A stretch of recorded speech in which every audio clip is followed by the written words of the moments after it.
Eu declaro aberta esta 28ª sessão do ano de 2023. Cumprimentando aqui também a nossa secretária Patrícia e os demais funcionários aqui da casa. Sobre a ata da sessão anterior, desembargador Zé Jorge, desembargador Douglas, Pela aprovação, senhor presidente. ata aprovada. Está aprovado.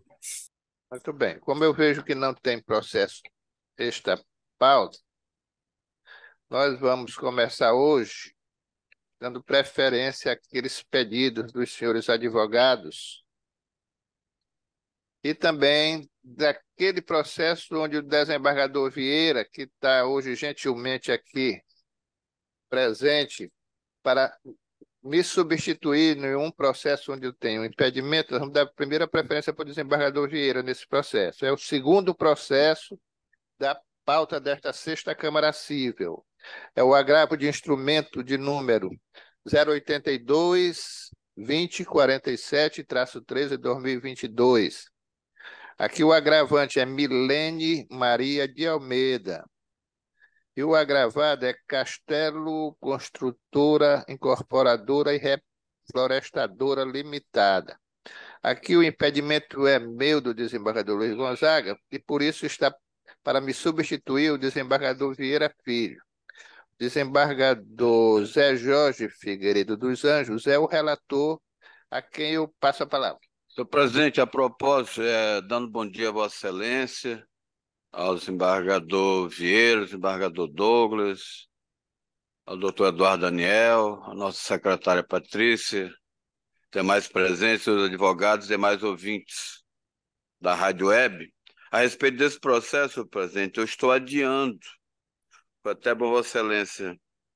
Há um pedido aí do advogado das partes, de uma das partes, que ele está cometido de uma doença, ele queria sustentação oral, e eu estou adiando. O 2. Então, e o 3, senhor presidente, eu estou retirando de pauta, que eu vou anunciar, que é o agravo de instrumento 082-3345-40-2022 de Balsas. Agravante Guido Germano Dunque, advogado Mauro Lourenço de Souza, e agravado Castelo Construtora também, incorporadora e reflorestadora limitada, e advogado Antônio Fernandes Cavalcante Júnior. As comunicações que eu tenho a fazer, senhor presidente. Muito obrigado. Agradeço também ao desembargador Vieira e peço suas escusas. Então, diante disso... Eu agradeço a todos e desejo a todos uma boa sessão. Fiquem com o Pai do Divino. Um abraço a todos. Felicidade. Muito obrigado, desembargador Vieira. Até a próxima, se Deus quiser. Então, os processos segundo e terceiro da pauta, um está adiado e outro retirado na forma já anunciada pelo digníssimo desembargador Zé Jorge Figueiredo dos Anjos. Então, diante disso, nós vamos aqui verificar os pedidos de preferência dessa sexta Câmara Cível.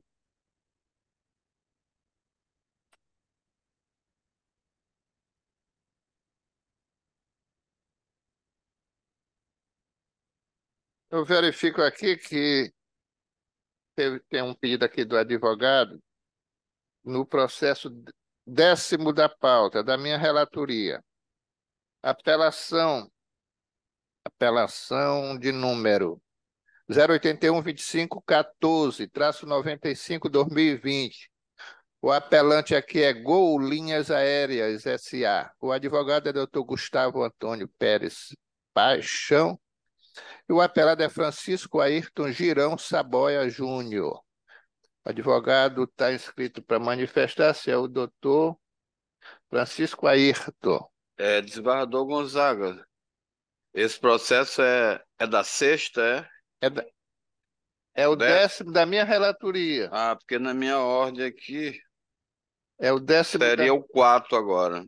Sim, né? É só porque esse advogado está dizendo que tem uma audiência urgente. Eu estou dando alterando um pouquinho a lista de preferência só para atender o pedido dele. Perfeitamente, senhor presidente. Está indo para uma outra audiência, tá? Tá ok. Então, esse processo, quem está presente para manifestar, doutor Francisco, é a própria parte, né? Francisco Ayrton é o próprio à parte, não é isso, doutor Francisco? Doutor Girão? Exatamente, desembargador Gonzalez, exatamente. Bom Francisco dia. Girão, bom dia. Só a outra parte está, a advogada da Gol não está presente, não é? Então, diante disso, eu vou fazer um pequeno histórico do fato. Já está esse voto, inclusive, no sistema, né? Desembargador Zé Jorge, desembargador Douglas. Mas o que que aconteceu? O doutor Girão, que é o próprio advogado aqui, está em causa própria, ele, inscrito que estava para um concurso de juiz de direito no estado do Rio de Janeiro, comprou uma passagem pela Gol para, no dia seguinte, prestar o concurso lá no Rio de Janeiro, no cargo de juiz. O que que aconteceu? Quando ele chegou no aeroporto, com tempo suficiente, ficou sabendo que o voo tinha sido cancelado. Por isso, ele ficou impedido de viajar e acabou não indo, e a prova foi no dia seguinte, ele perdeu o concurso de juiz lá no Rio de Janeiro, onde ele estava inscrito, já tinha pago a inscrição e tudo mais. Diante desse fato, é que ele entrou com essa ação de indenização contra a Gol, pedindo o ressarcimento do valor da passagem aérea, que foi 3.000 e poucos reais, e um dano moral, por não ter conseguido viajar para esse concurso. E ele, como diz aqui, é concurseiro, vive de fazer concurso lá no país inteiro. Então, diante dessa situação, a Gol veio dizendo que não cancelou o voo, apenas adiou, e ele poderia ter esperado. Mas a Gol não trouxe a prova suficiente de que isso realmente aconteceu. Tanto que o juiz julgou procedente o pedido do doutor Girão e condenou a Gol, além de devolver o valor da passagem, que foi de 3.000 e poucos reais, condenou a Gol a um dano moral, um valor de 20.000 reais. E é sobre isso que a Gol está recorrendo. E eu verificando que realmente não tem razão, a Gol, né, não trouxe a prova de que o voo foi apenas adiado, porque realmente a prova que está nos autos é de que o voo foi cancelado e o doutor Girão não pôde participar, aliás, o dano moral foi de 30.000 reais. É por isso que eu estou mantendo a decisão, porque realmente o prejuízo foi grande, e negando provavelmente esse recurso. O desembargador Zé Jorge, não sei se entendeu bem, o Não, desembargador senhor Douglas. presidente, isso é uma coisa muito usual por parte da Gol. Eu acho que é o primeiro caso que eles cancelam o voo. Você compra um voo, eles te botam em outro voo completamente diferente, cancelam e ficam cobrando aquela mesma tarifa. Não há abuso contra o consumidor. Eu não tenho dúvida em acompanhar Vossa Excelência mantendo a sentença e desprovendo o recurso. Eu Desembargador. acompanho também. Muito bem, então, por votação unânime, nesse caso, o doutor Eduardo Daniel, o Ministério Público disse que não tinha interesse quanto ao mérito, certo? Quanto ao mérito, de acordo, presidente. Pois então, está por votação unânime, foi negado o provimento ao recurso. O doutor Girão está satisfeito, então não precisou nem se manifestar, não é isso, doutor? O senhor quer apenas registrar sua presença, declinando seu nome e OAB? Pois não. É, bom dia, nobres desembargadores, ilustres desembargadores desta corte.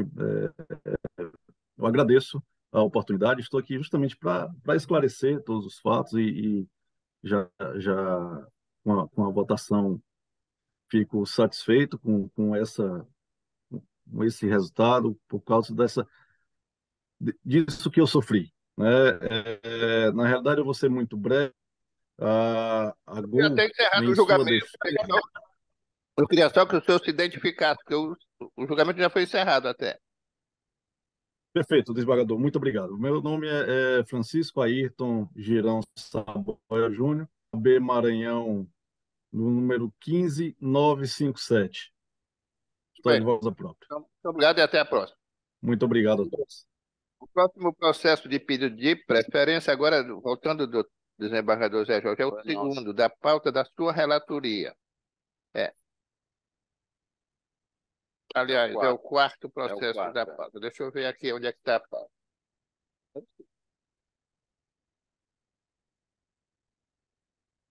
Vamos lá. Quarto processo.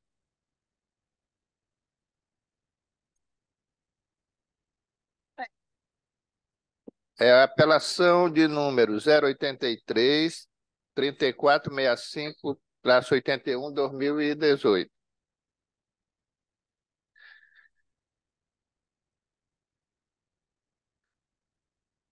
Antes um pouco, eu queria só dizer também do desembargador Zé Jorge e desembargador Douglas que o oitavo processo dessa pauta foi retirado porque as partes conseguiram fazer um acordo. Então, esse processo, que é o de número 080 38 34-58 19, é o oitavo da pauta, foi retirado de pauta, certo? As partes chegarão a fazer um acordo. Então, o processo que eu anunciei, que é o quarto da pauta, da relatoria do desembargador José Jorge, o apelante é o Condomínio Residencial Riviera e o apelado é Fernanda Frias. Vai fazer sustentação por parte do apelado, o doutor Jorge Everton Martins. O desembargador Zé Jorge é o relator e está com a palavra. Muito obrigado, senhor presidente. Cumprimentar Vossa Excelência e as demais pessoas desse recinto. Aqui o doutor Jorge Bezerra vai falar pela apelada. E eu estou vendo pelo meu voto aqui que eu estou no sentido de negar provimento ao recurso. De modo que eu vou me ater aqui à leitura da emenda, e caso haja alguma divergência, alguma coisa, ele pode até fazer uso da palavra posteriormente.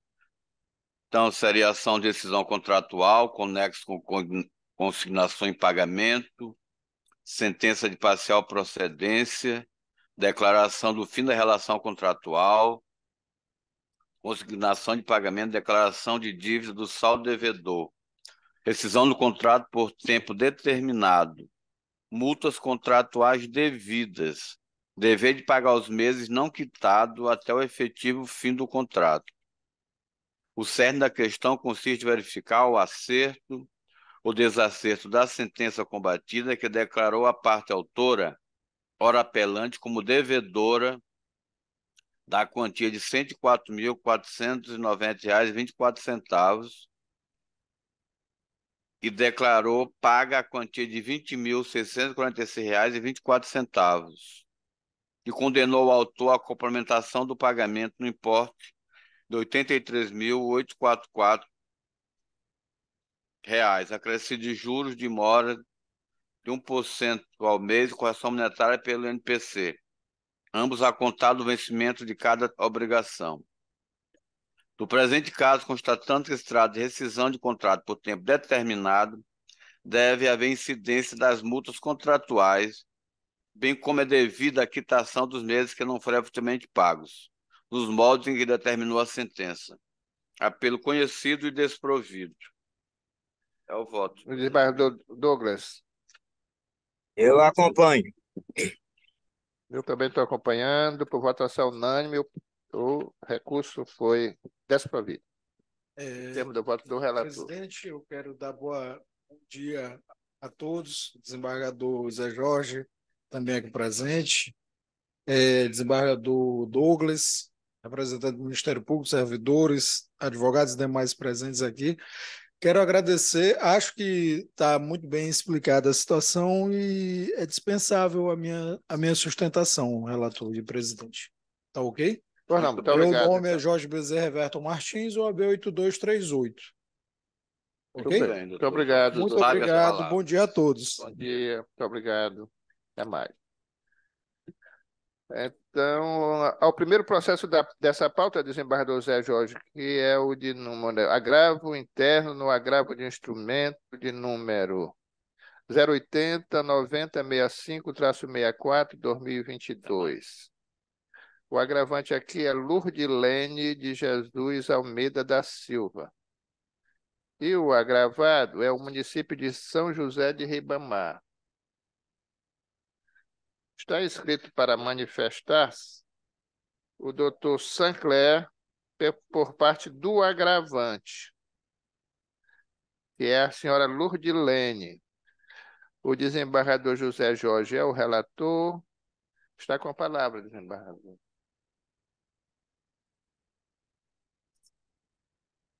Senhor presidente, eu acho que não haverá sustentação, porque esse processo eu adiei para melhor analisar, e o advogado já fez sustentação oral. Já, então pronto. Então ele está só presente, mas não vai sustentar mais. Mas eu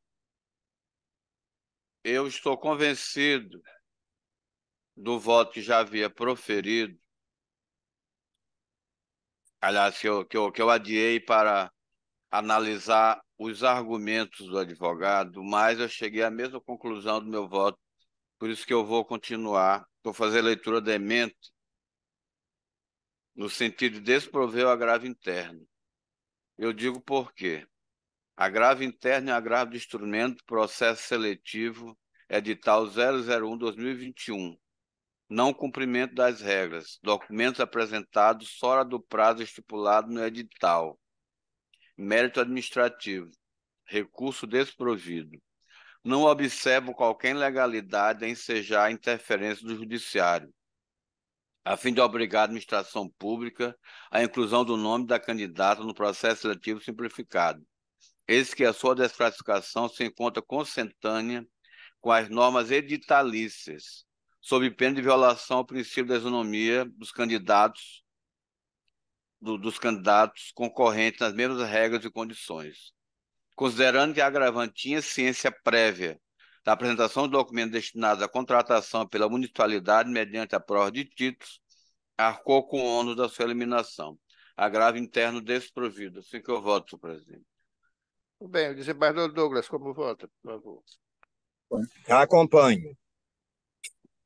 Também estou acompanhando e eu agradeço aqui a presença do advogado, que já se manifestou na sessão passada e, por votação unânime, foi negado provimento a esse recurso. Os termos do voto do relator. Questão de ordem. A impugnação que foi feita na sustentação oral foi outra, né? E o excelentíssimo relator pediu adiamento porque as questões eram diferentes. Então, eu queria fazer a sustentação oral naquilo que ficou faltando, né? Que foi o objeto do voto do excelentíssimo senhor Zé Jorge hoje, né? Nesta manhã. Desembargador José Jorge. Presidente, eu não vejo necessidade da sustentação, porque o resultado já foi até proclamado. E os fatos foram os mesmos. Eu analisei os fatos que ele alegou que ela havia entregue os documentos no dia, mas eu constatei no processo que ela não entregou no prazo estipulado no edital. De modo que essa discussão ela não mais existe, no meu modo de entender.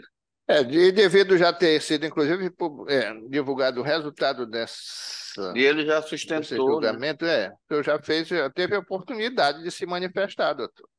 E é por isso que eu estou lhe tirando a palavra, porque já foi julgado. Eu apenas adiei porque naquele momento lá ele me suscitou uma dúvida. Aí eu adiei para reexaminar e cheguei à mesma conclusão anterior. Então, tá bom. Então, esse caso foi encerrado com esse final pelo desprovimento do agravo interno no agravo de instrumento nos termos do voto do relator.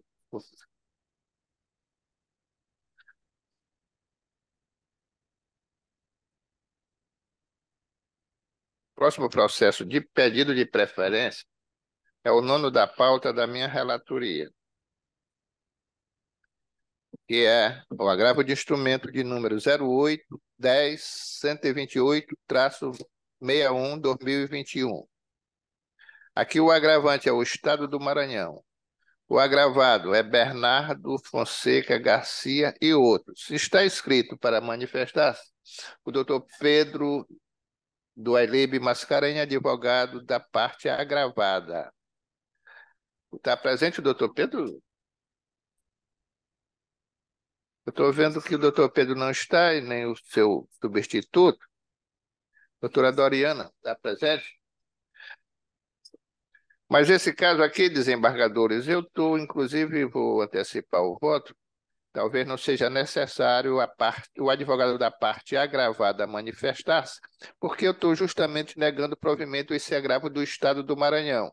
Esse é aqueles casos, desembargador Zé Jorge, de 6,1% de reajuste conseguido pelo Sindicato dos Auditores Fiscais da Receita Estadual do Maranhão.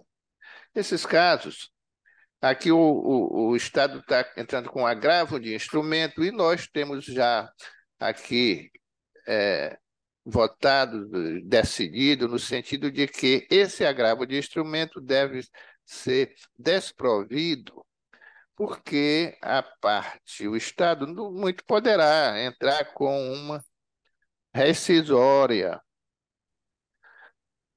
A gente verifica que nesta fase processual não mais se discute o direito material, mas apenas a sua concretização conforme estabelecido no título judicial executado.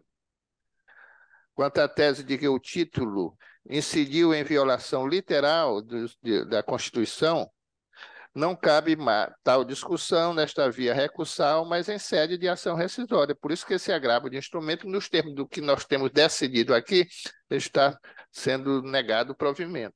Senhor presidente, só um adendo aí. O doutor Marcelo Lucena está representando o Estado? Não tem representante do Estado outro aqui. processo, é?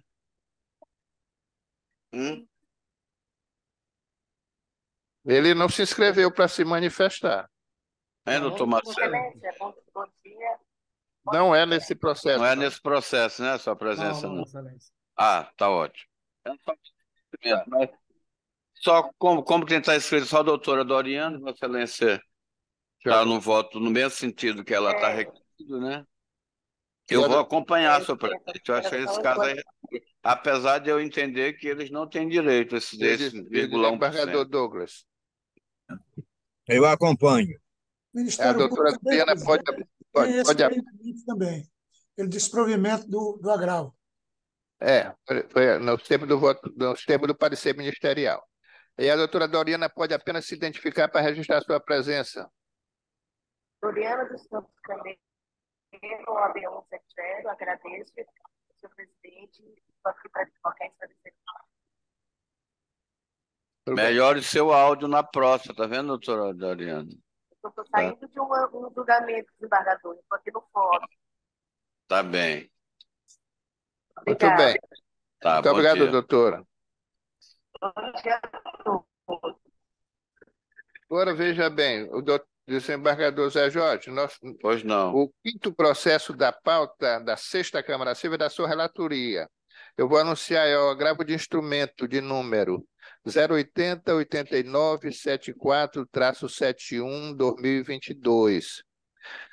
Agravante, espólio de Euclides de Carli. Advogado Luiz Soares de Amorim. Agravado, Benevenuto Pereira da Costa Neto. Advogado, Cíntia Borges de Macedo. O parecer, nesse caso, é só pelo conhecimento, sem interesse quanto ao mérito. De acordo, presidente. Muito bem. Então, o desembargador Zé Jorge, o relator, está com a palavra, já que não tem ninguém inscrito para manifestar-se. Muito obrigado, senhor presidente. Então, eu vou me ater aqui à ementa. É um agravo de instrumento, ação reivindicatória, pedido de bloqueio de matrícula, impossibilidade. Matrícula que regularmente pertence ao agravado. Ausência dos requisitos.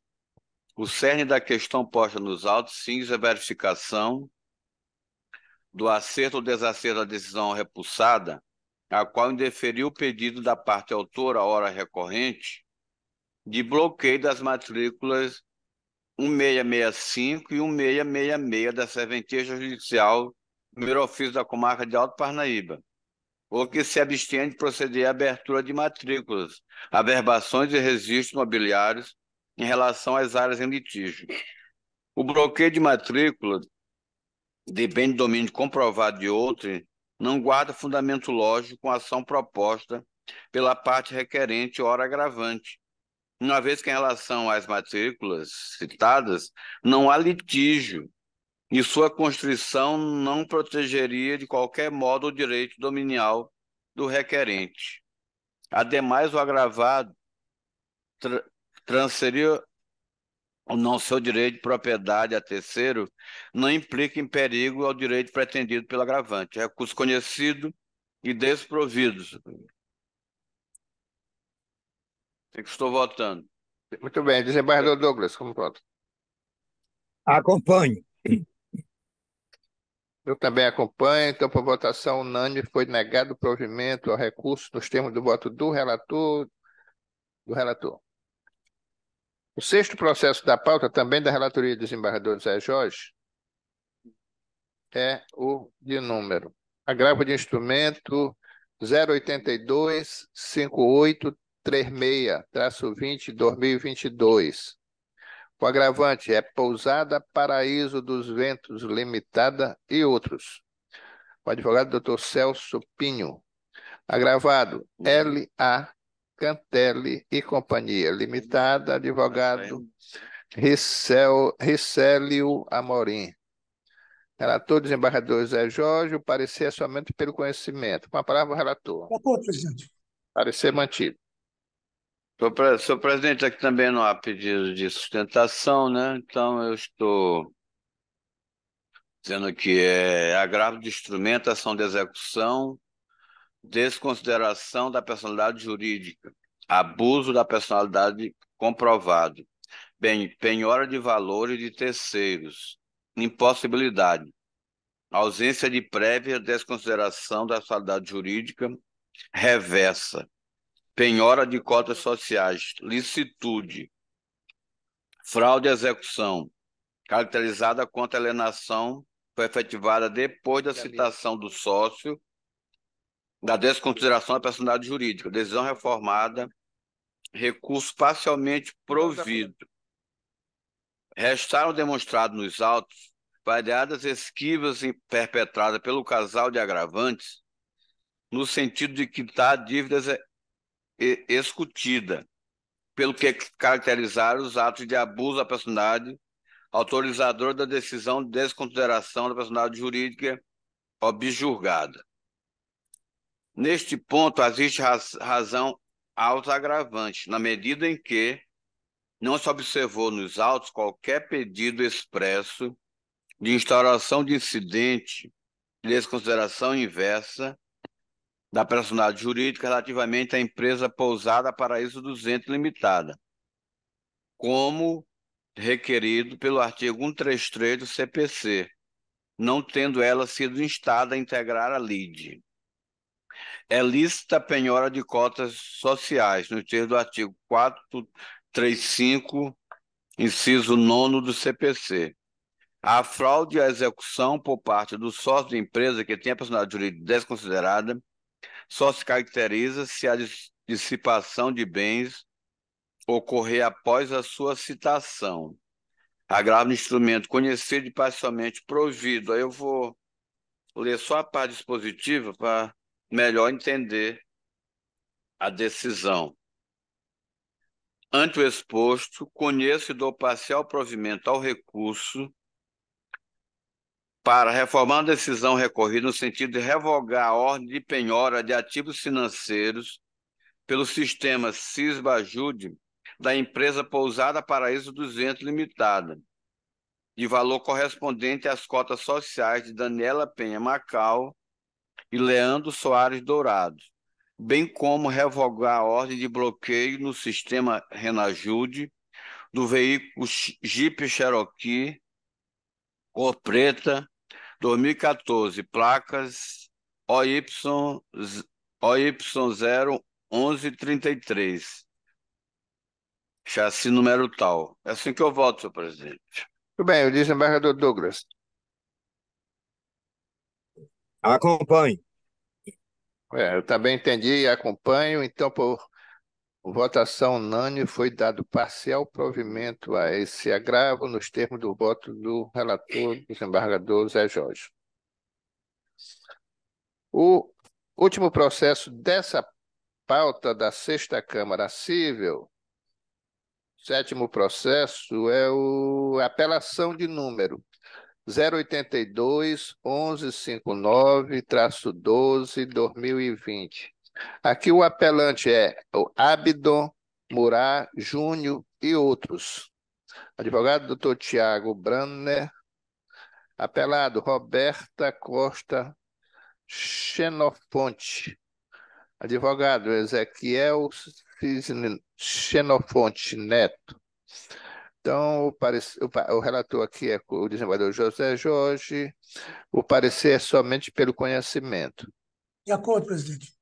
Parecer mantido. Desembargador José Jorge está com a palavra. Obrigado, senhor presidente. O cerne da questão da controvérsia reside em avaliar a ocorrência de cerceamento de defesa, eis que a parte apelante alega a necessidade de dilação probatória, bem como a ocorrência de excesso de execução. Não há que se falar em cerceamento de defesa, visto que o julgador é o dono da prova, e é ele a quem se busca convencer, de modo que, se o magistrado de primeiro grau não determinou a produção de provas e decidiu comprar com base na prova dos autos, o fez de forma fundamentada, atendendo assim o que determina o artigo 93, inciso 9 da Constituição Federal. Nos termos do parágrafo 3º do artigo 917 do CPC, abro aspas, quando alegar que o exequente, em excesso de execução, pleiteia quantia superior à do título, o embargante declarar na petição inicial o valor que entende correto, apresentando demonstrativo discriminado e atualizado do seu cálculo. Fecho aspas. Todavia, no caso dos autos, o recorrente não apresentou o demonstrativo do cálculo, bem como não apresentou os comprovantes das transferências que alega ter efetuado para o pagamento de parte da dívida. Então, recurso desprovido, mantendo a sentença. Desembargador Douglas, por favor, um voto. Eu acompanho. Eu também acompanho o relator. Por decisão unânime, foi negado provimento a esse recurso. Esse foi o último processo da pauta da Sexta Câmara Civil. Então, está encerrada essa pauta e o julgamento dessa Câmara. Passo, então, aos processos da Quarta Câmara de Direito Privado. Sobre a ata dessa Câmara, desembargador Zé Jorge. Pela aprovação também, senhor presidente. Ata aprovada por unanimidade, né, doutor Douglas? Então, atendendo aqui aos pedidos de preferência, vejo que o primeiro é o sexto da pauta, da relatoria do desembargador José Jorge, que é o processo de número 080-5335, traço 11/2023. O agravante nesse caso é a Apvida Assistência Médica Limitada. E a parte agravada é a Anália Santos Damasceno. Está escrito Dr. Raimundo Ivan Rodrigues Júnior para sustentar por parte do agravante. Estou sabendo que mesmo assim ele não compareceu.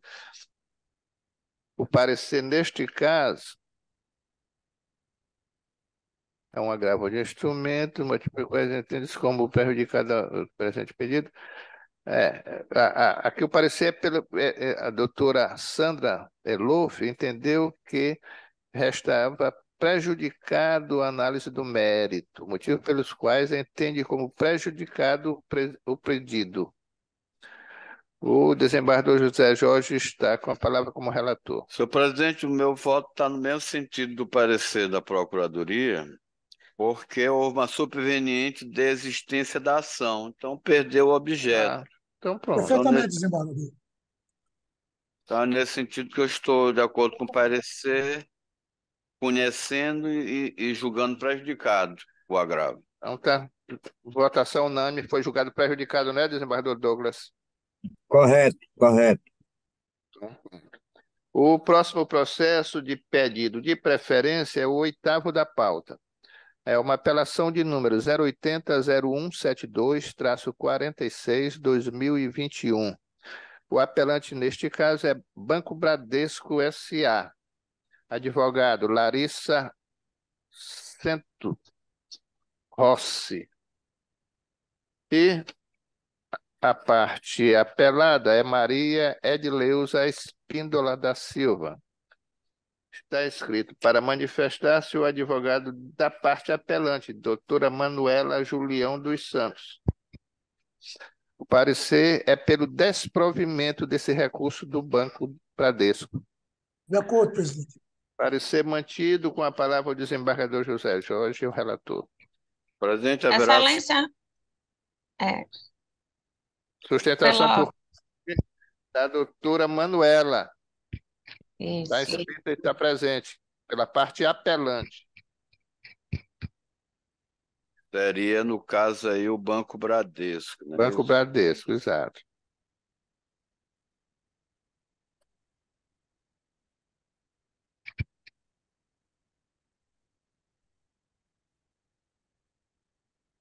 Como aqui o recurso está sendo parcialmente provido, eu vou fazer aqui uma leitura rápida aqui do relatório.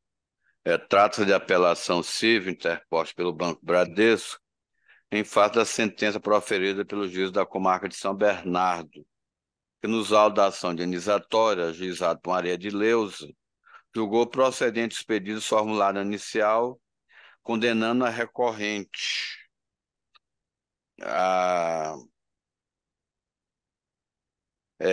para determinar o real réu que se abstém de debitar na conta bancária da autora os valores do consignado não repassados pelo município referente à cédula de crédito bancário número tal, devendo cobrar diretamente da municipalidade, nos termos do contrato firmado com a autora, e condenar a parte restituindo em dobro os valores descontados indevidamente e pagar a favor da autora contra R$ 5.000 a título de danos morais.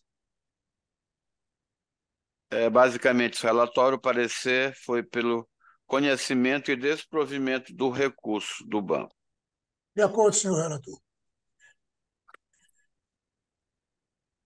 Excelência, pela ordem, eu solicitei a sustentação nesse processo.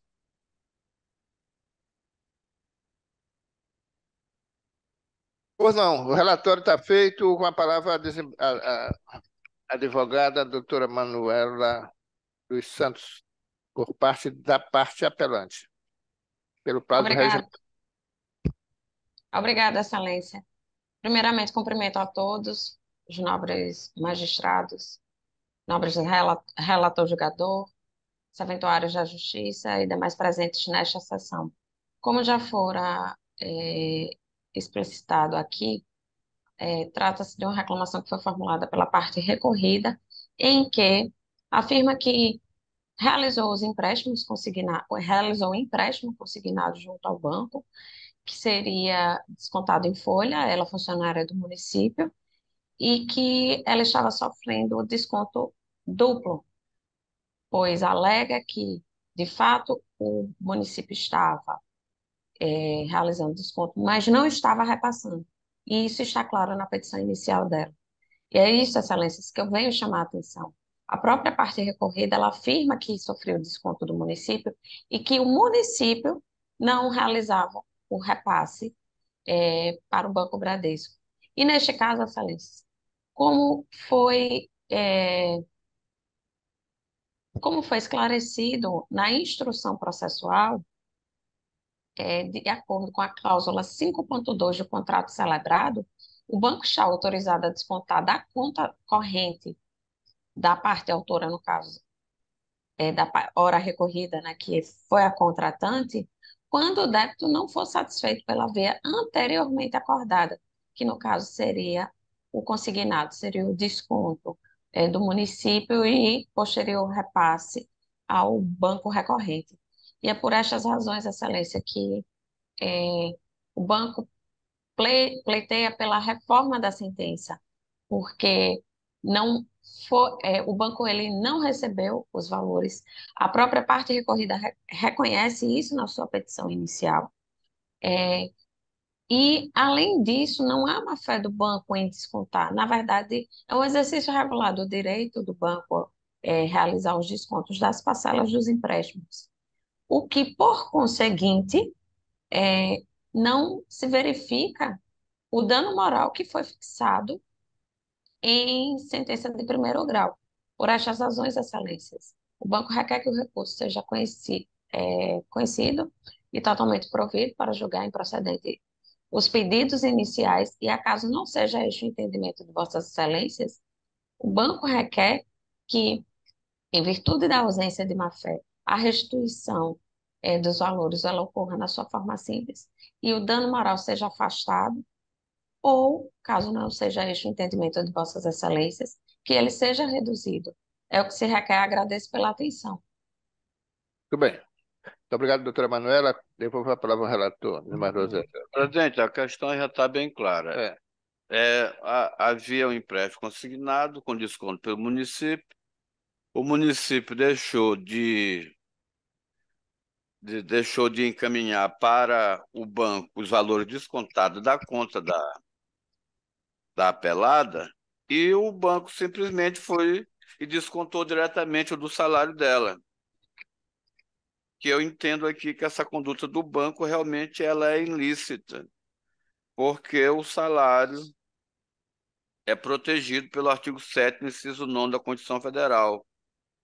Sim. E na linha do precedente do STJ, não pode o banco se valer da apropriação do salário do cliente depositado em sua conta corrente como forma de compensar da dívida deste em face de contrato de empréstimo consignado, Sim.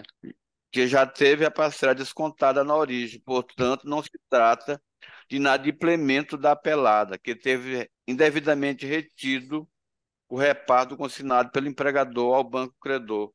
De modo, senhor presidente, que eu estou mantendo a sentença e dando parcial provimento ao recurso apenas para adequação da incidência dos juros e correção monetárias contidos na sentença, pois, em se tratando de sociedade contratual, a repetição do indébito, ou seja, dos danos materiais, os juros contam a partir da citação, nos termos do artigo 405 do Código Civil, com correção monetária pelo NPC, nos termos da súmula 43 do STJ.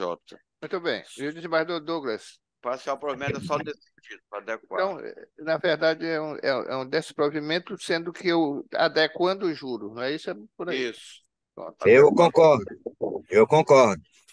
Também estou de acordo com esse entendimento. Obrigado, doutora Manuela. Até a próxima, se Deus quiser. Eu que agradeço. Um bom dia a todos. Tchau, tchau. Bom dia, doutor.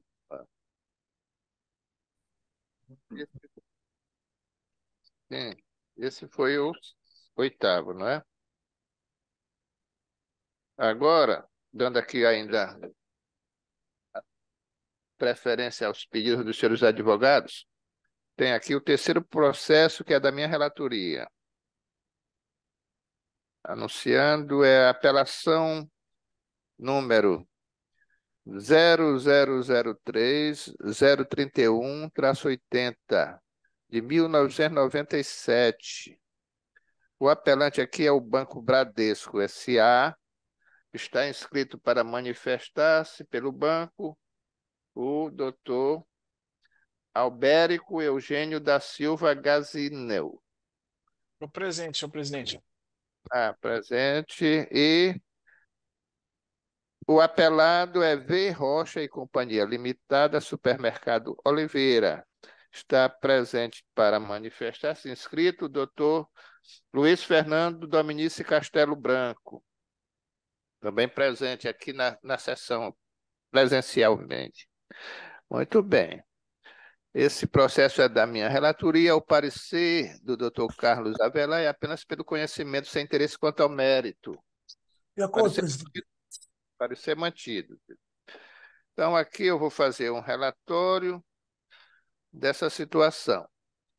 Aqui trata-se de uma apelação interposta pelo Banco Bradesco contra a decisão que julgou extinta ação de falência movida pelo seu antecessor, que era o Banco do Estado do Maranhão, contra V. Rocha e Companhia Limitada, e condenou a instituição bancária ao pagamento de honorários advocatícios dos defensores da massa falida.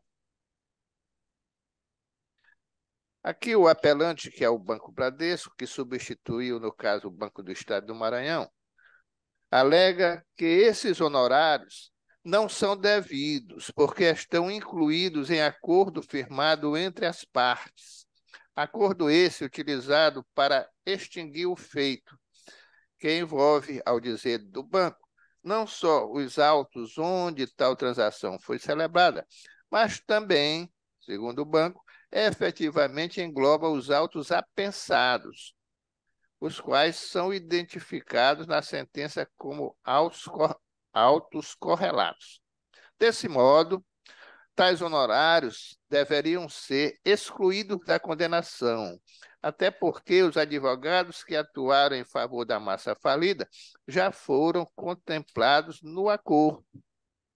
Alternativamente, alega o banco que a condenação em honorários decorre do princípio da causalidade. E, desta forma, mesmo que se entenda que o acordo não englobou esses honorários, a responsabilidade pelo pagamento não deveria ser do banco, visto que quem deu causa ao ajuizamento da falência foi a empresa V. Rocha, ao tornar-se inadimplente.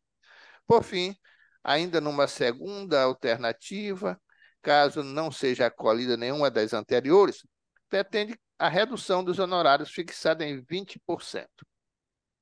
Foram apresentados tempestivamente contra-razões, afirmando a apelada que o acordo não pode ter interpretação extensiva, restando claro de seus termos que ele não alcançou a verba honorária relativa ao processo de falência. Diz mais, que a apelada é inegável a responsabilidade do banco pela propositura da ação falimentar, de forma abusiva, inclusive porque já havia em tramitação, quando do ajuizamento dessa ação, execução da dívida por ele próprio. O que a apelada está dizendo? E como já havia uma execução requerida pelo banco, não precisava o banco entrar com essa ação falimentar. Por isso que está falando aqui as duas coisas. Configurando, então, bis idem.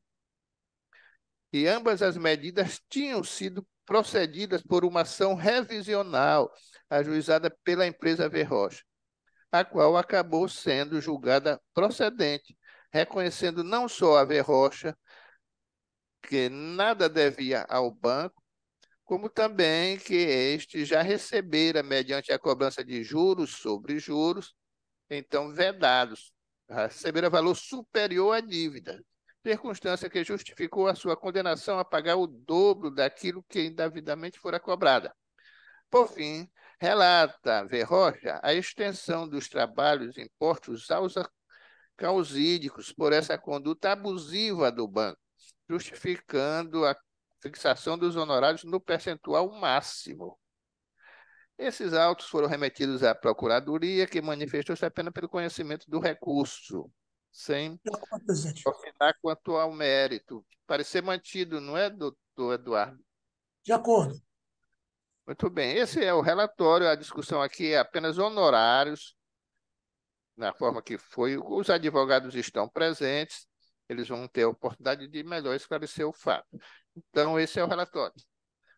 Eu, então, passo a palavra ao advogado primeiro do banco apelante, no caso, que é o doutor Albérico, pelo prazo regimental. Com a palavra, doutor Albérico.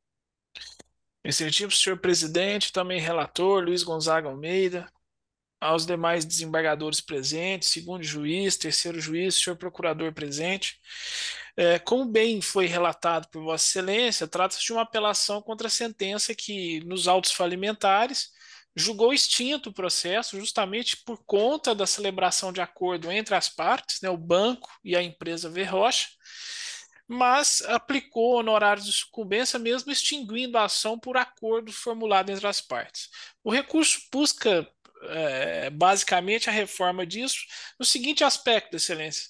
Primeiro, porque paralelo ao juizamento dessa falência, houve, de fato, uma execução de título executivo, né?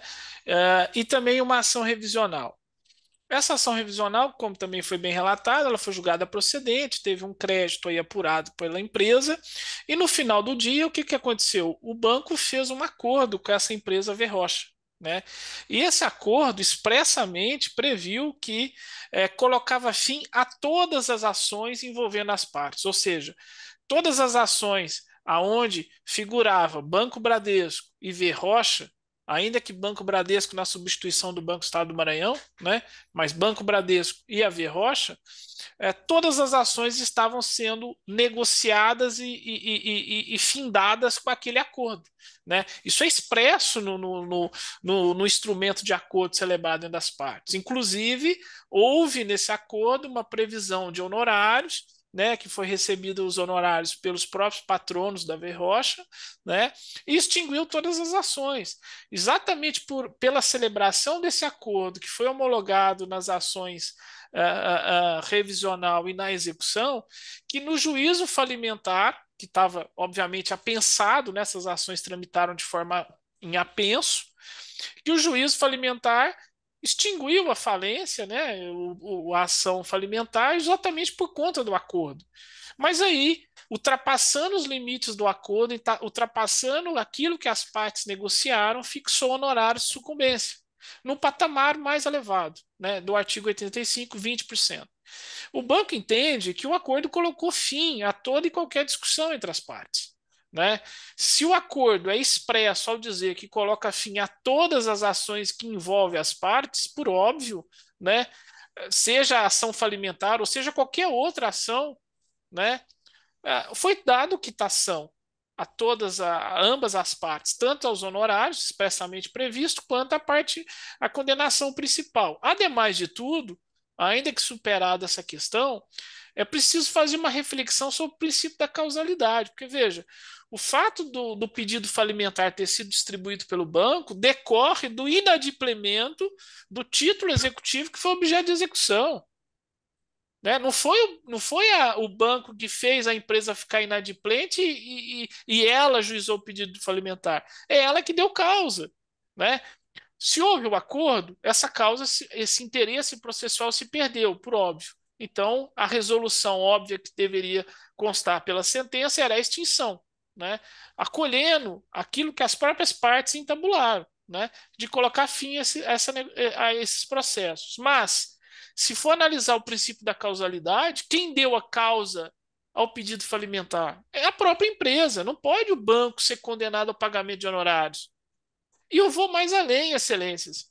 Honorário de sucumbência, da forma que era previsto no CPC de 73, ou o artigo 85 do CPC de 2015, que é, inclusive, o que deve ser aplicado, porque a sentença foi proferida agora, né, na vigência do CPC 2015, o artigo 85 é taxativo ao dizer que sucumbe, né, quem paga os honorários é quem sucumbiu. Se a ação foi extinta por um acordo celebrado às partes, não há que se falar em parte vencida e parte vencedora.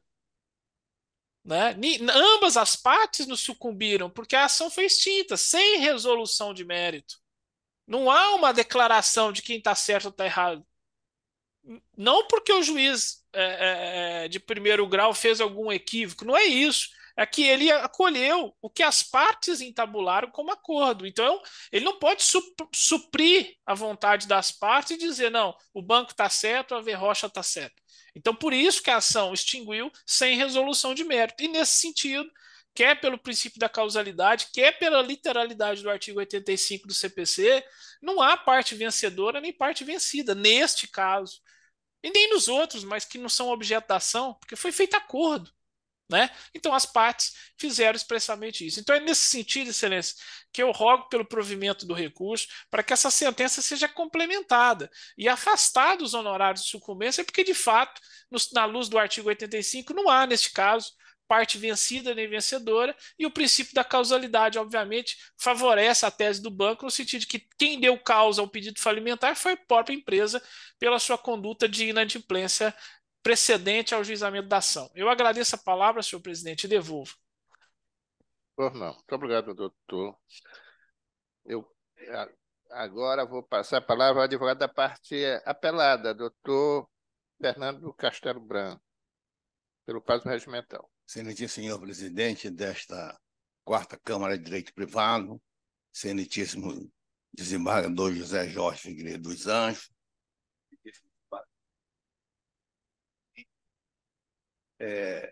eu fiquei muito atento à colocação feita pelo apelante, onde nós vamos fazer a demonstração do que existe nos autos, que é bem diferente das colocações feitas pelo apelante.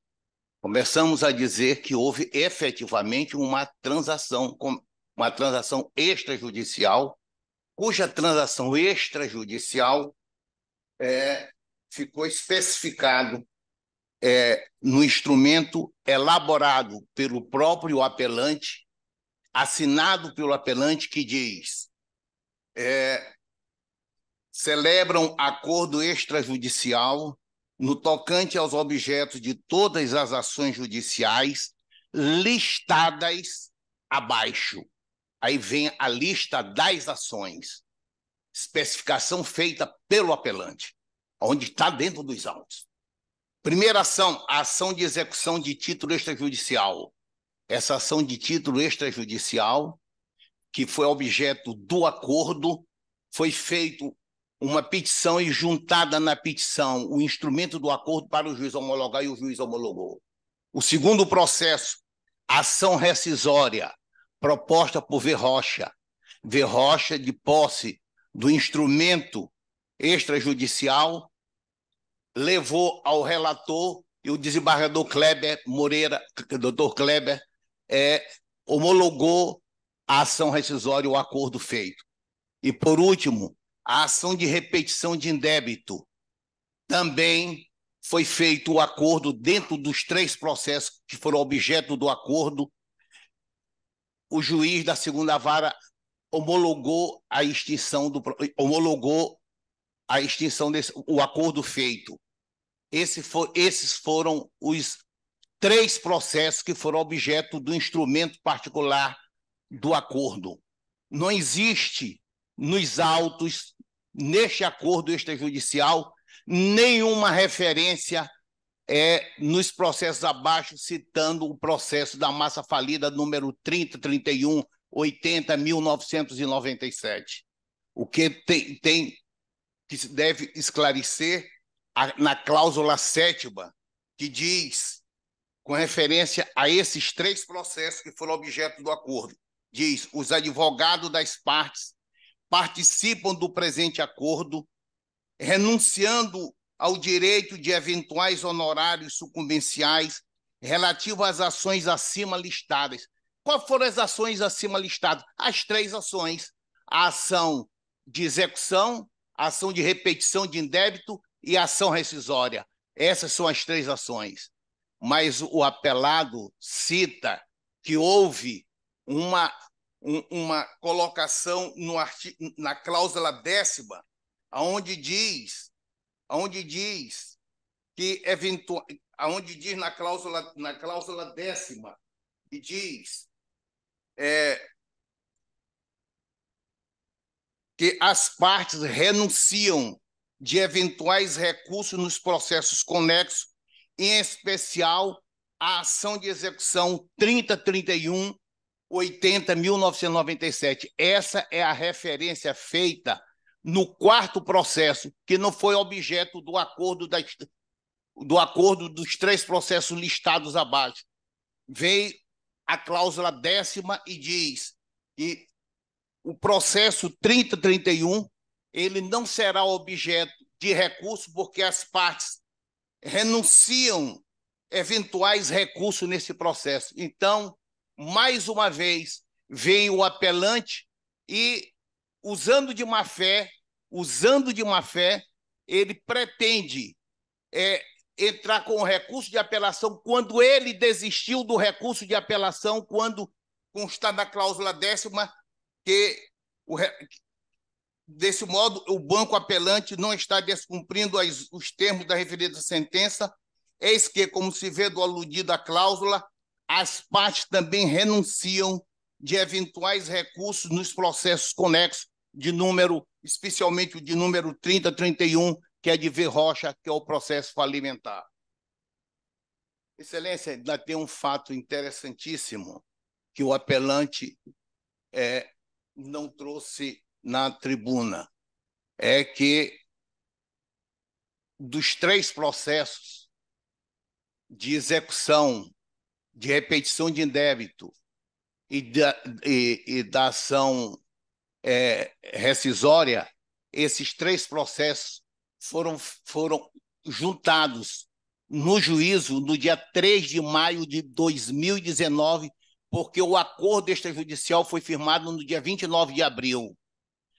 E ele, sendo o autor do processo da ação da massa falida de V. Rocha, deixou o processo, ele entendendo que houve um acordo extrajudicial vinculando esse processo, e ele deixou passar o ano de 2019, 2000, 2001, 2002. Em 2003, o juiz extingue o processo. E ele, como o autor da ação do processo falimentar, não tinha nenhum crédito a receber, no processo de execução, ele não tinha nenhum crédito a receber, e ele vem à tribuna dizer que ele era credor e a empresa V. Rocha era inadimplente, que ela deu causa à ação de falência, que ela deu causa à ação de execução, quando consta nesse acordo que está nos autos que o banco pagou para a V. Rocha, a título de indenização dos 3 processos, 12 milhões de reais.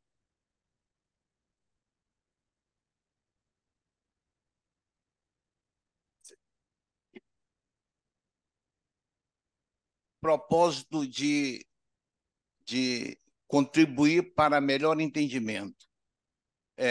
Tem uma particularidade interessantíssima, é que o apelante,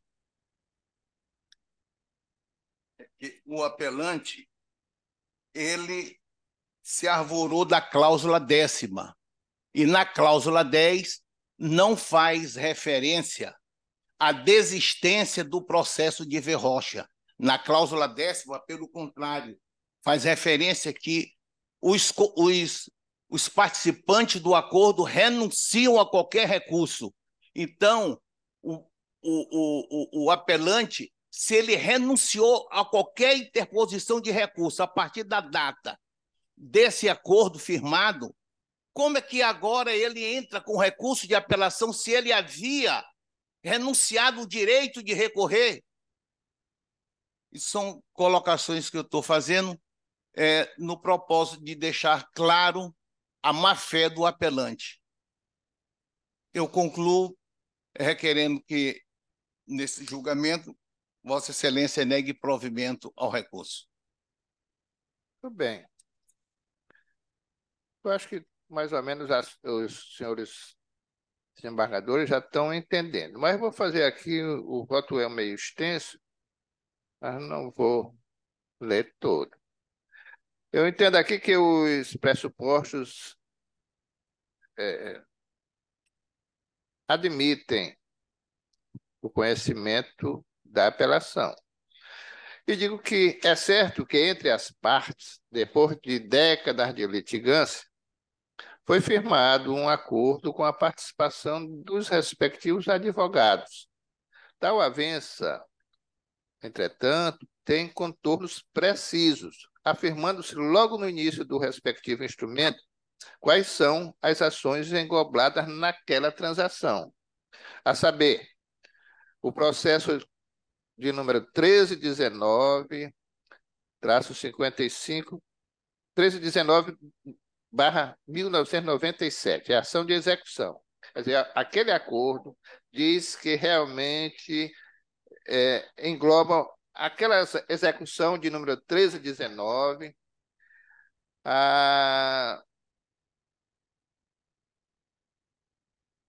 o processo de número 080-7948-77, que envolve a massa falida e o banco, o Bradesco, que também tramitou nas comarcas, nas primeiras câmaras civis reunidas. Quer dizer, e mencionar o terceiro processo, que é o processo de número 2317/2005.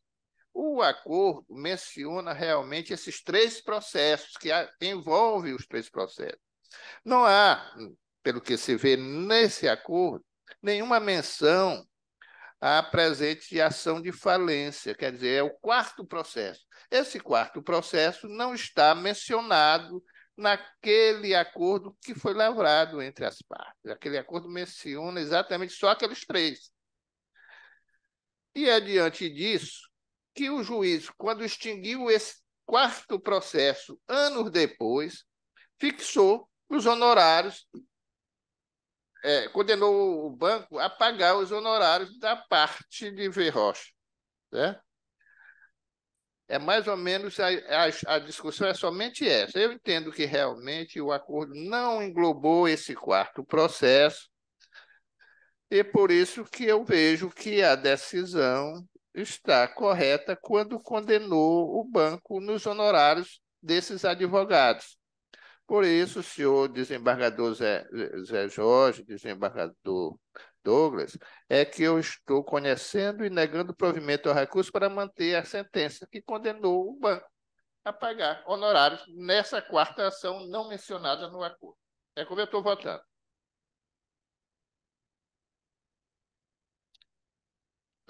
Senhor presidente, eu não sei a posição do desembargador Douglas, mas eu vou pedir vista desses autos, que eu acho que a matéria é complexa e eu entendi muito bem o voto de Vossa Excelência, também as ponderações da tribuna de ambos, mas eu vou pedir vista para me adentrar melhor sobre essa temática aí.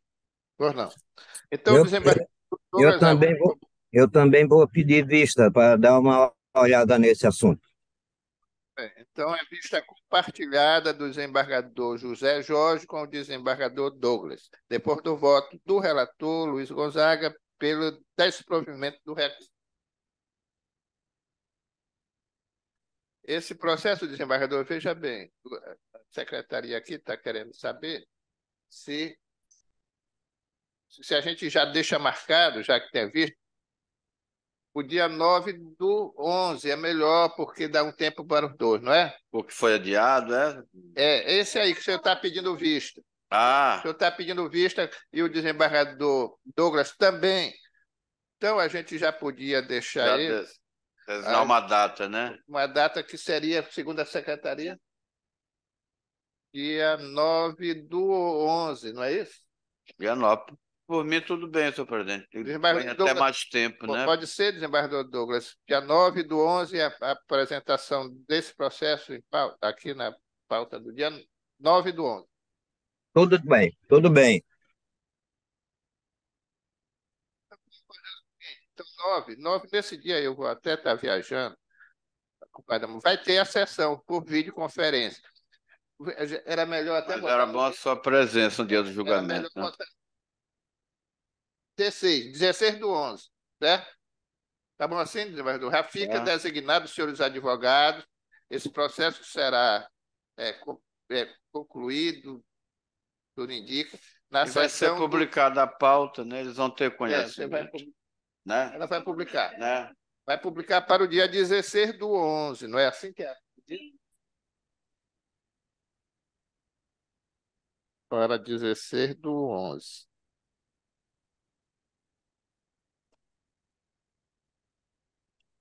O dia 15 é feriado nacional. 16 é na quinta-feira. Tá certo, tá valendo. Muito bem. Obrigado, Excelência. Bom trabalho a todos. Pois não, obrigado, doutor.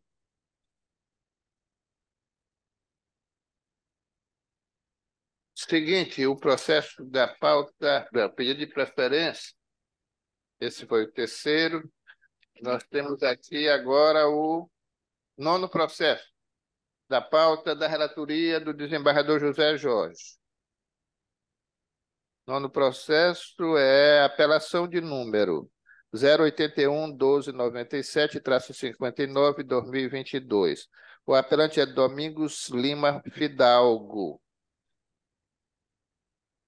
O apelado é o Banco Pan. Está escrito para manifestar-se o advogado do banco, Daniele Silva do Nascimento. Está presente, Daniele? Daniel, né? É Daniele, Excelência, bom dia. Eu estarei substituindo a doutora Daniele, ela teve uma intercorrência.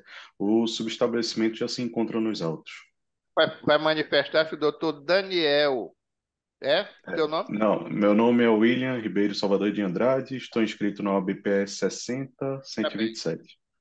Então, nesse caso aqui, o processo anunciado é da relatoria do desembargador Zé Jorge, que está com a palavra, já que o parecer é somente pelo conhecimento. De acordo, presidente. Com a palavra do desembargador Zé Jorge. Senhor presidente, nesse caso aqui, eu acho que vai ser desnecessário o pronunciamento do advogado do banco, porque eu estou desprovendo recurso, dizendo o seguinte: sentença improcedente, empréstimo consignado, aposentado em INSS, contrato demonstrado com impressão digital e subscrito por duas testemunhas e comprovante de pagamento pelo TED. Ônus cumprido pelo banco, apelo desprovido. Não tenho que se... Então, o doutor que substitui a doutora Daniela nem vai necessitar se manifestar, né? Mas foi os votos, né, presidente? O desembargador Zé Jorge acompanha o relator? Não, eu sou o relator. Opa, desembargador Douglas. O desembargador Douglas acompanha o relator? Eu acompanho o relator. Pelo desprovimento do recurso, não é isso? Eu também acompanho o recurso desprovido nos termos do voto do relator. O próximo processo da pauta de pedido de preferência é o quarto da minha relatoria. Obrigado, excelência. Bom dia, bom trabalho a todos. Não, obrigado, doutor. Quarto é a apelação de número 081-2349-90-2022. O apelante é Naide Gomes da Silva. O apelado é o Banco C6 SA. Está escrito para manifestar-se e o advogado do apelado do banco. Quem é que está presente aí, doutor? Bom dia, excelência. Sou eu, doutor Felipe Matos de Carvalho. Felipe da doutora Elza, né? Doutor Felipe. Isso. Doutor Felipe, desembargador Zé Jorge, é o seguinte. Pois não. Esse caso, eu vou ver aqui, eu estou também negando provimento esse recurso da NAIDE para manter a decisão. Apelação civil, ação declaratória indenizatória, empréstimo consignado, alegação de não contratação. Aí eu verifiquei que o banco trouxe um contrato, aliás, o contrato é daqueles eletrônicos, que é feito na própria maquininha do banco. Então, eu entendi que, diante disso, houve anuência do consumidor com os termos daquela contratação. Por isso, entendo que, como entendeu lá o juiz, que realmente o banco não deve indenizar a parte nesse caso. Por isso que eu estou mantendo a decisão do banco, que julgou improcedente a ação, e estou aqui negando provimento ao recurso da dona Naide. De acordo, senhor presidente. Entendimento também comungado pelo Ministério Público, presidente.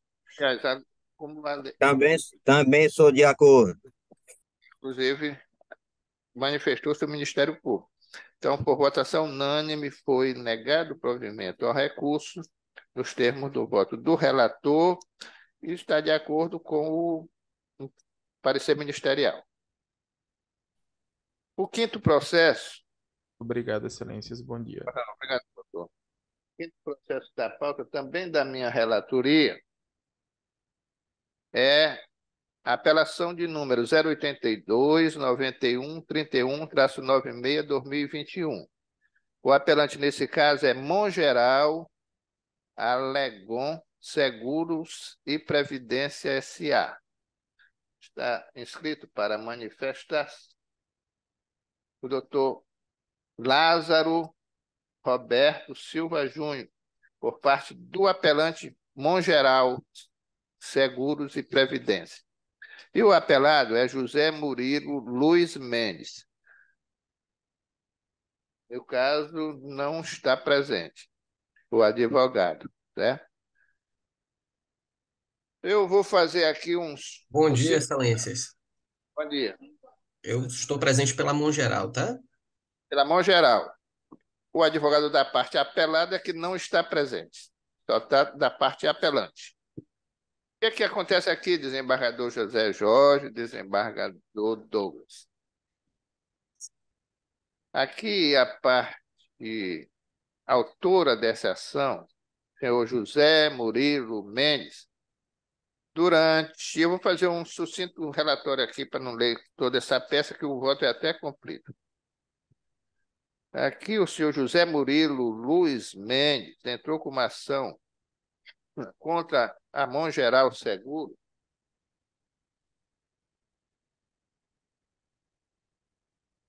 alegando que durante 27 anos foi funcionário da empresa Alumar, Alcoa Alumínios S.A.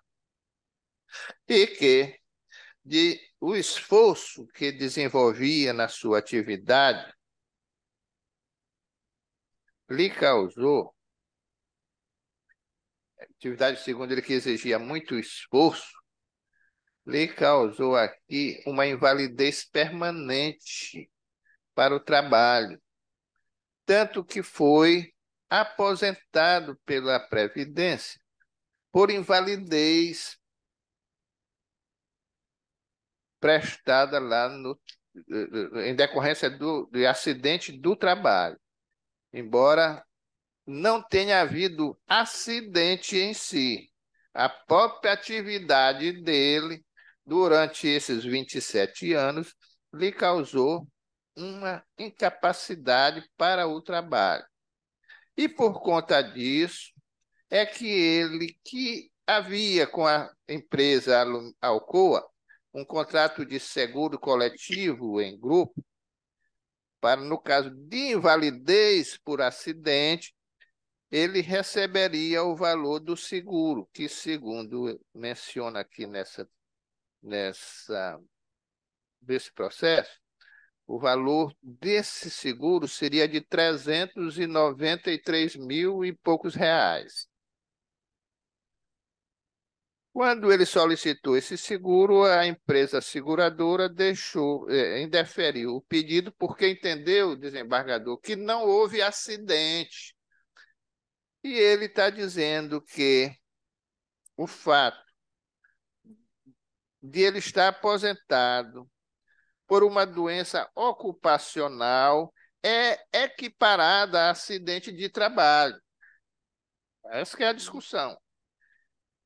Eu sempre entendi, desde quando atuo como juiz de direito antigamente, que realmente, nesse caso, esse tipo de anomalia equipara-se à invalidez permanente igual a de acidente de trabalho. É equiparado a isso. Por isso que eu aqui, nesse caso, que eu acho que já deu para os senhores entender, eu estou conhecendo desse... Senhor presidente, vai haver sustentação, não é? Pois é verdade.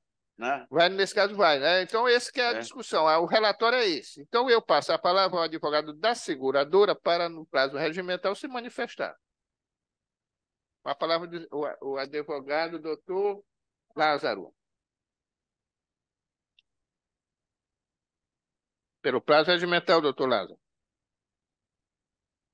Quer dizer, o doutor Lázaro. Doutor Lázaro Roberto. Por favor, ligar o seu microfone. Isso, pronto, tá ligado. Pronto, excelências, obrigado. Conseguem me ouvir bem? Estou lhe ouvindo bem.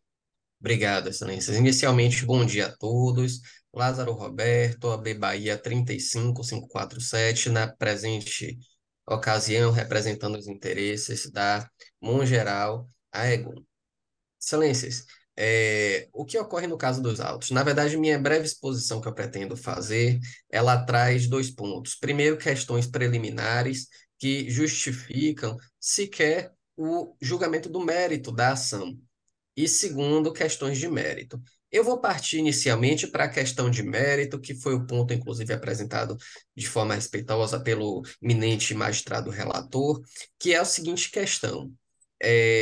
Muito bem ilustrado já no relatório no relatório apresentado, a parte autora, ela pleiteia a indenização securitária decorrente do que ela chamou de um acidente de trabalho, e que por isso ela faria jus à indenização securitária junto a esta apelante. Mas vejam, excelências, o que ocorre aqui é que a parte autora, ela desenvolveu ao longo dos anos uma patologia laboral, uma doença ocupacional. Não isso acidente de trabalho. E para a questão, no caso dos autos, como cada caso é um caso, no caso dos autos, o contrato que vinculava as partes, que não pode, obviamente, ser interpretado de maneira extensiva, o contrato precisa ser interpretado de maneira restritiva, e esse contrato, dentro das suas cláusulas, ele tinha a previsão expressa no tocante ao que é o acidente de trabalho. Lá no artigo 2 diz, para efeito desta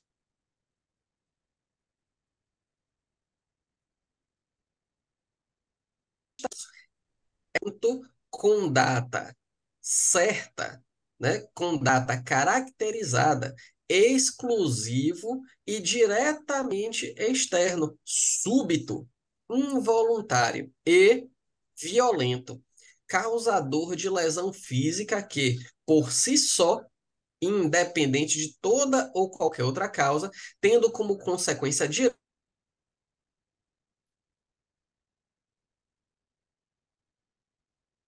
Está falhando um pouquinho a sua conexão, tá vendo? observando-se. Então, veja, só no inicial.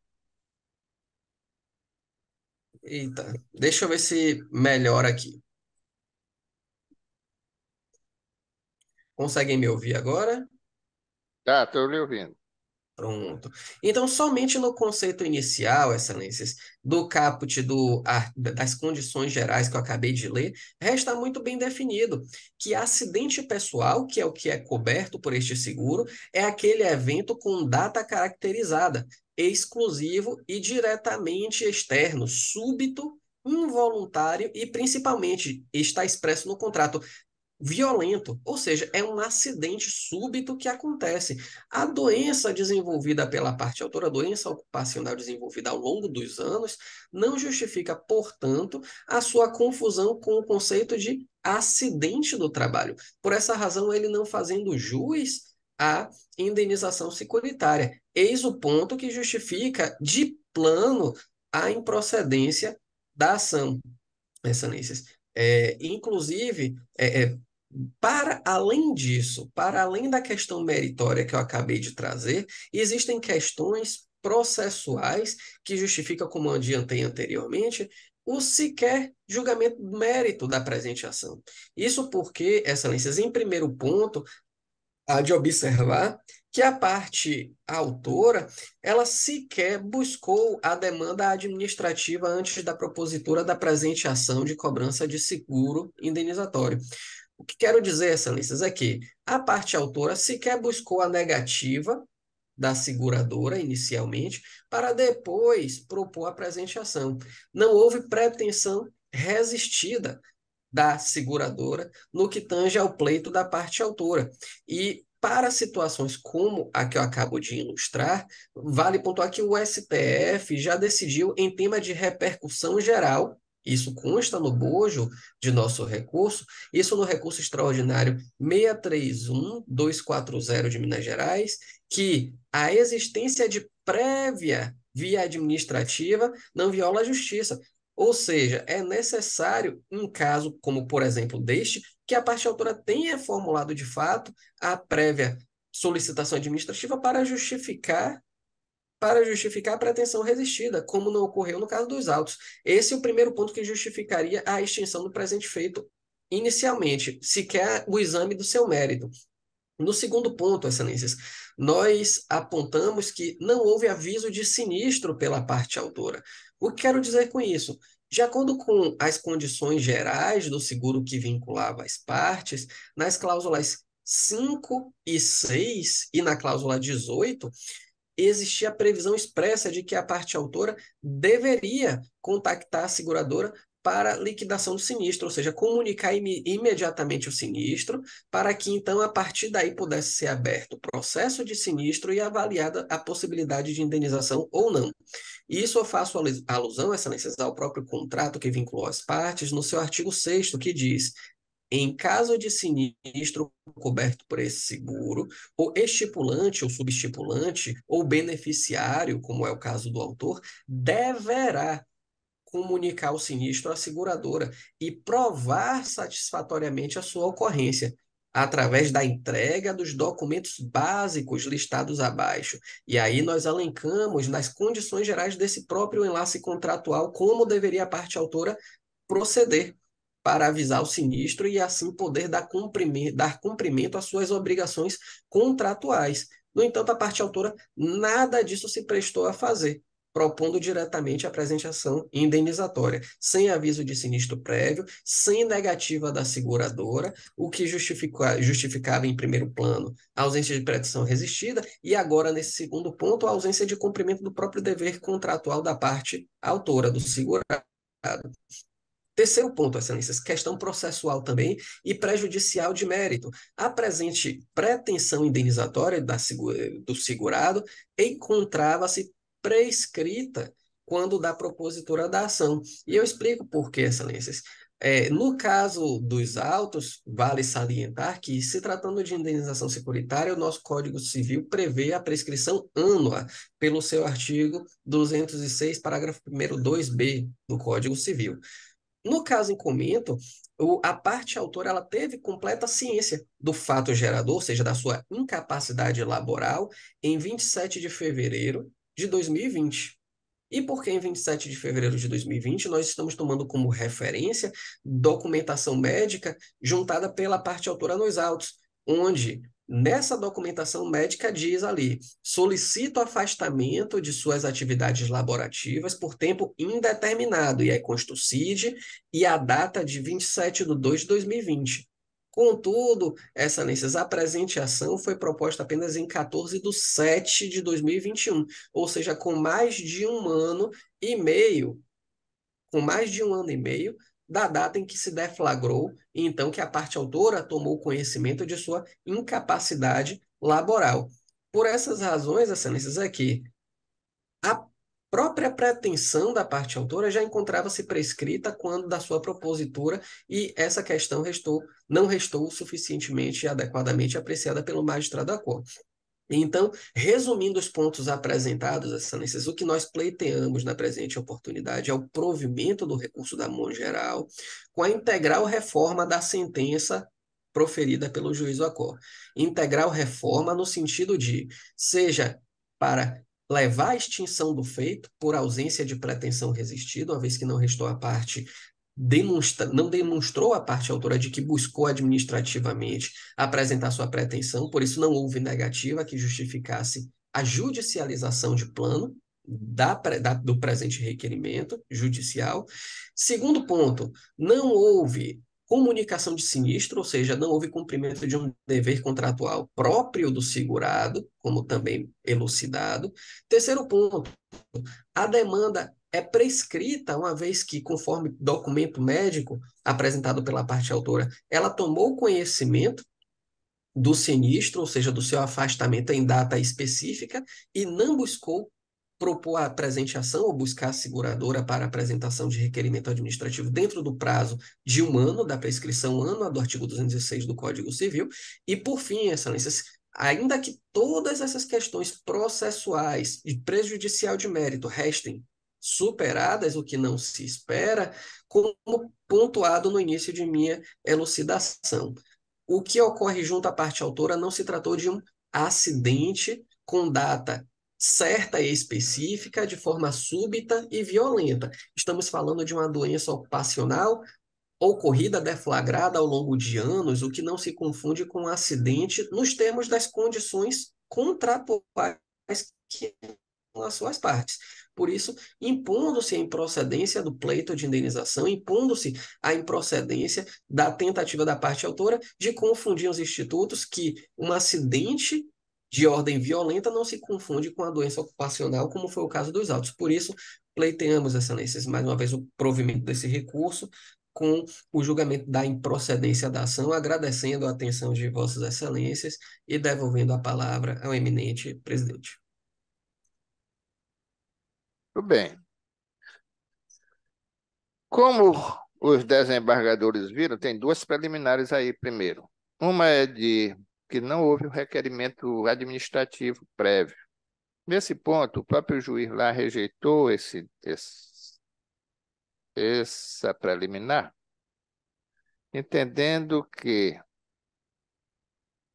os requerimentos administrativos são aconselháveis como uma primeira tentativa de obter a indenização do seguro. Entretanto, condição ao acesso à justiça é uma prévia solicitação, como condição prévia à solicitação administrativa, ela não justificaria esse entendimento do livre acesso à justiça das partes. A exigência de requerimento administrativo prévio, no presente caso, não se enquadra entre as exceções consolidadas pelos tribunais superiores e, portanto, viola aquele postulado constitucional de inafastabilidade da jurisdição. Por isso foi que o juiz lá entendeu que não seria necessariamente exigível aquele requerimento prévio. E, nesse ponto, entendendo que realmente não se pode afastar o direito constitucional do acesso à justiça, é que eu estou também entendendo que esse não é uma preliminar aceitável. Por isso eu estou rejeitando essa preliminar. Entendeu, desembargador Sérgio Jorge?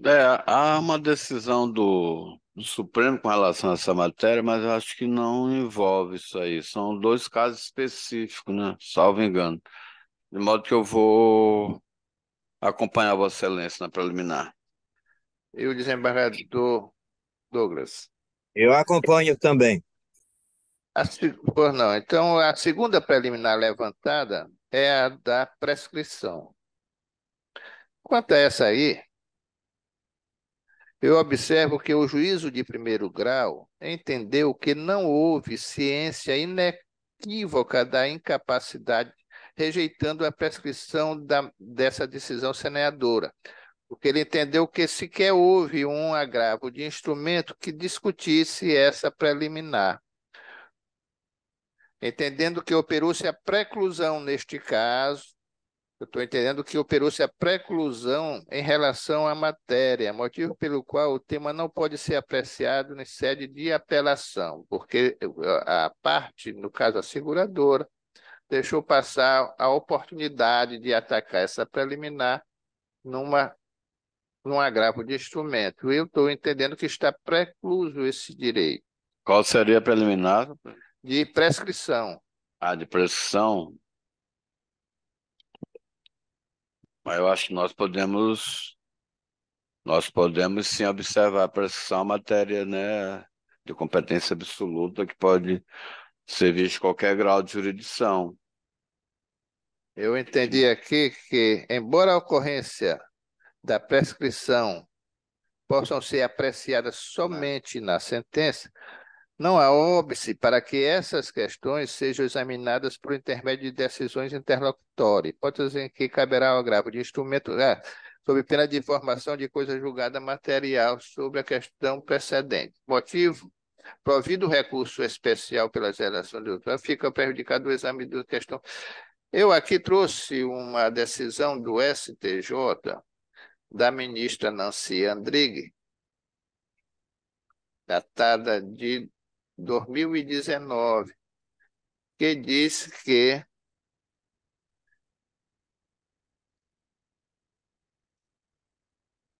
não conhece-se essa prejudicial de mérito face à ocorrência de coisa julgada material.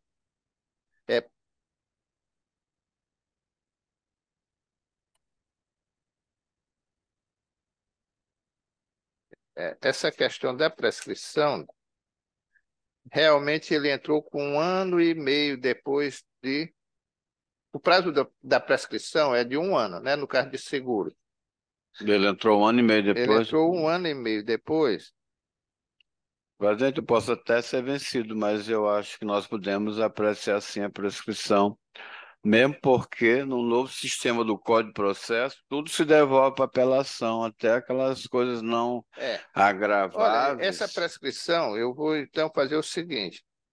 Com Era referência bom à prescrição, examinar, eu né? vou estudar melhor essa questão.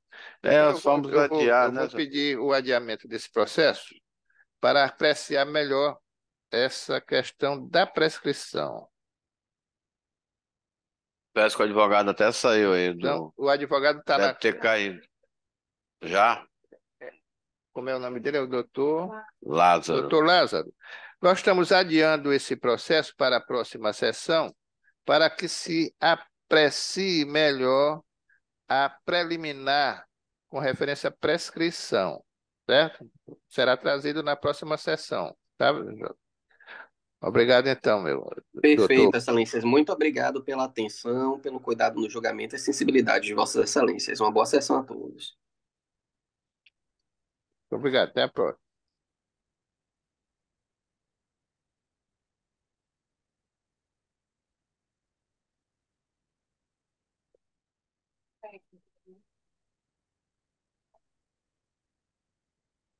Então, vamos lá, vamos lá. É o 7º dele, de quem é a relatoria.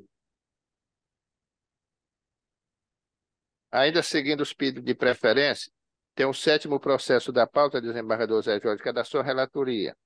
É a apelação de número 081-3718-43-2021. O apelante, nesse caso, é o Bradesco Saúde S.A. E o apelado é Camila Castro Guedes. Está inscrito para manifestar-se o advogado da parte apelada, doutor Marcelo Lucena, que está presente aqui na nossa sessão. A palavra do desembargador Zé Jorge, já que o parecer é pelo desprovimento desse recurso. De acordo, presidente. Parecer mantido.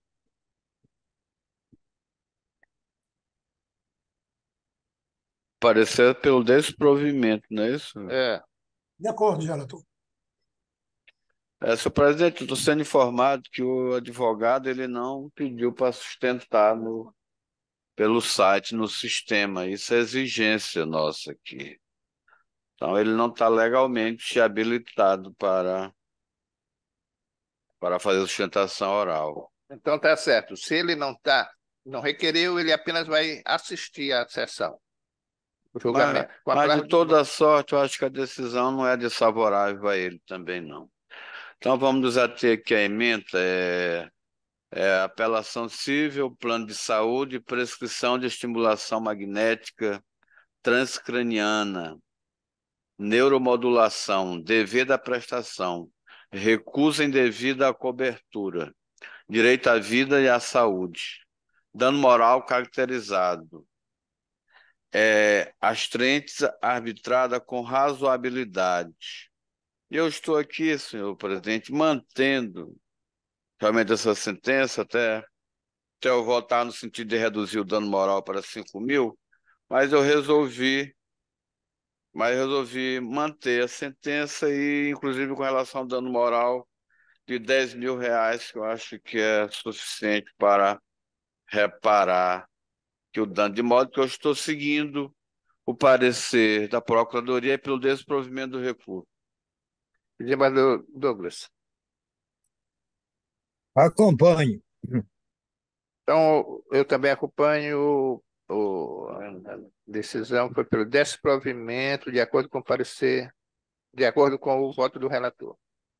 Obrigado, doutor Marcelo. É a próxima. Então, esses eram os processos com pedido de preferência. Diante disso, vamos voltar à pauta normal. E o primeiro processo da pauta da minha relatoria é agravo de instrumento de número 080-88-76-52.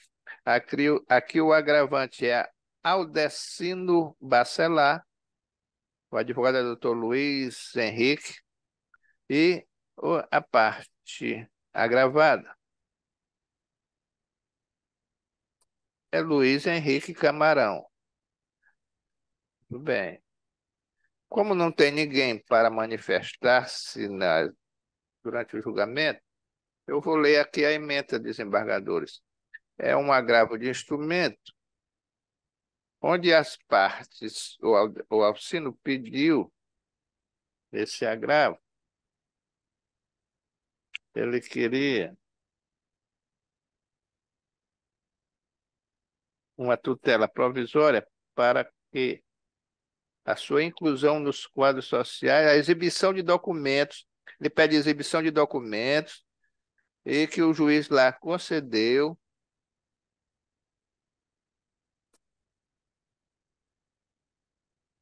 Não, ele pede aqui, né, ele pede no agravo de instrumento que seja exibido documentos. E o próprio parecer da Procuradoria-Geral de Justiça é no sentido de dar de dar parcial provimento ao recurso, no sentido de ser determinada a exibição dos documentos referente ao patrimônio deixado pelo doutor Expedito Aguiar Bacelar.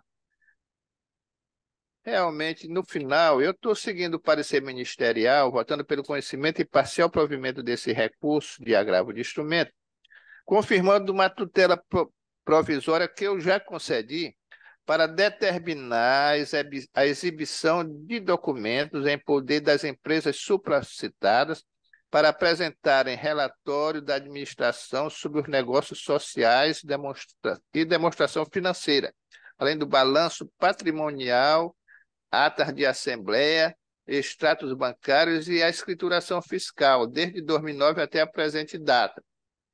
Esses documentos já estão em poder da Junta Comercial e também em poder da Secretaria da Receita Federal. O que aconteceu foi o seguinte: esse senhor Aldecino foi reconhecido como filho do falecido doutor Expedito Bacelar, e como tal, ele ingressou no inventário e pediu essa apresentação desses documentos. Eu, aqui, monocraticamente, concedi a tutela, e aqui estou confirmando no mérito essa tutela de acordo com o parecer ministerial, e vejo que realmente já até foi cumprida essa decisão, tanto que a parte apelada, agravada, sequer veio aqui representar a sua contrariedade a essa situação. Por isso é que, na forma do parecer, eu estou dando parcial provimento a esse recurso, para manter o que já foi feito. Qual o parcial provimento, senhor presidente? Só o parcial provimento. Por que parcial? Sim, para né? determinar a exibição de documentos, conforme foi pedido, para que ele pudesse... Não, a minha coisa é só se é parcial ou é provimento, né? É pelo Porque parcial ele pediu mais provimento alguma coisa, lembra? do agravo de instrumento. Foi só isso, confirmando a tutela provisória já deferida, para que fossem exibidos os documentos. Foi isso, o desembargador Douglas. De acordo. Estou de acordo. Eu também estou lhe acompanhando, senhor presidente. Então, a proposição unânime foi dado parcial provimento dos termos do voto do relator. Esse foi o primeiro. O segundo processo da pauta é a apelação de número 080-2091-84-2023. Isso aqui é esses empréstimos consignados, onde a apelante é Maria Raimunda Andrade e o apelado é o Banco Bradesco. A ementa diz o seguinte: conta corrente, desconto de taxas, tarifas, contrato devidamente celebrado entre as partes, extratos bancários que demonstram a utilização de serviços colocados à disposição da correntista, cobrança de tarifa devida, danos morais não configurados, sentença mantida, apelo não provido. Aqueles casos onde ela queria que fosse reposto a ela as tarifas bancárias. E aqui, como ela realmente usou do serviço bancário, eu estou negando, mantendo a decisão do juiz que negou, que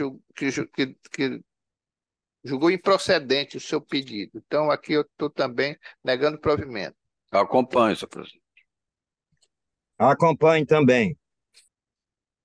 Então, por votação unânime, foi desprovido o recurso, nos termos do voto do relator. E, seguindo aqui a ordem da pauta, tem o 10º processo do desembargador Zé Jorge, da sua relatoria, que é apelação de número 080-0566-76-2021. O apelante é o Banco BMG. O apelado é José Carneiro. Parecer é pelo desprovimento desse apelo do banco. Com a palavra do desembargador